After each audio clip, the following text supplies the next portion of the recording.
Hey, hey, hey, here we go with another episode of Nurse on the Go. So, karon is Mother's Day. Happy Mother's Day sa ako ang mama and sa tanang mama din ha. So, karon naka-decide me na mangadto sa Kalibunan bitaw sa Tops. So, this is the newly renovated nga Tops. Dili sa dingon nga niyo kay murag hapit naman ni sila 1 year nga gikan nag-renovate pero karon kay it's everything is fully functioning.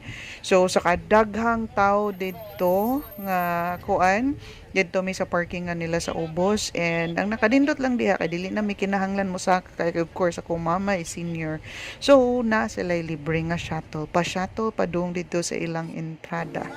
So diri sa Tops daghan magkapilian ng mga pagkaunan pero kani raman may mingaw-mingaw dito, and of course one of our favorite is kani man yung mga Thai dishes. So gisuwayan sa ninamo ang saladon, and daghan sila variety. They do have their pad thai which is one of ilahang bestseller, then kanigraw ilahang stir fried nga pork which is also one of their best sellers at kuno. And then mo ni siya ni bisita mi dito mga around 7 or 8 unya din tanawa, grabe na kay ng fog niya, as in mura nagmanag pa ang fog sa kabugnaw sa imuhang naong didto sa imong mga braso, mura nakagigakos sa katugnaw mo na nakadindot sa kuano Tops no, kay very close to nature. So mo ni ang saladon. Ang style sa Tops is kung unsa ang pagkaunan diha nga makita ninyo sa Ubos, sumpay ra na siya sa taas. So first floor ang moni ang ilahang mga service area na diha ang ilang kuan, and then ilahang food area is tuwara dito sa second floor which accessible ra gyapon sa ni siya dinhi. So mo ni siya mingaw ni siya diring dapita. Ang uban ng mga areas porting puno and besides is naa sa toy kani siyang pansit. Humot yung kistanan ni siya, nigdayon ni mong entrance nga kanang humot kistanan imo mo ni siyang pansita, gisunod yun na nako ang baho anak niya ug asa na siyang dapita, pero wala na siya saladon na tapad sa saladon, kalimot na ko sa pangalan. So mo niya nga mo ang mga gipang order. We have pad thai katong ilahang famous pod nga kuan ko no, stir fried nga pork unya pad thai lang day gihapon. Kamao sa ni sila nang utana mig pila, good for pila ka serving, isa good for 1 to 2 ma'am. 1 to 2 daghan man mga good for 2 to 3 man gyud ni. Mo na kami sa intang porte na mong daghan ang gi-order.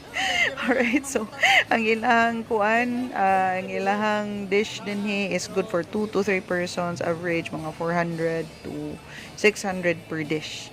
So, of course, expected naman sa ginanato nga kani siya. Mura naman good siya nahog nga murag tourist attraction na lang pud siya niya. Ang pagdong sa nimo dito, bawo na ka, mag-effort ba ya gyud. And of course, naman sa sila ilang mga bus which masakay ra sa nimo diha sa IT Park. So, pwede ra gyud kay mo trip din he.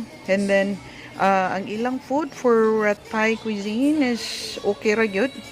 So, dili sad ingon nga above my expectations pero madadara man pod.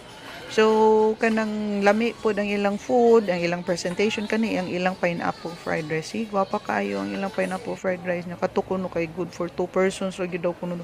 Di mo dog 2 persons. Oy tulo sa tingay. Oy basin siguro kay kakita sa dagko kay. Mo nang good for 2 kung dagko mo ma'am.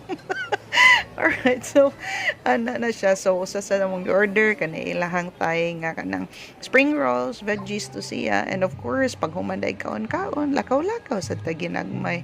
Pero saon man ni namong pag-adto namo kay ngit-ngit man kaayo, daghan pa jud kining tawo. Actually gamay-gamay na lang gani na ron. Probably nagyud sila dito mga niabot gyud siguro tog mga libo ang nianha din na during that time we visited. So that's one of our adventures for today, and again, see you on the next vlog. Bye!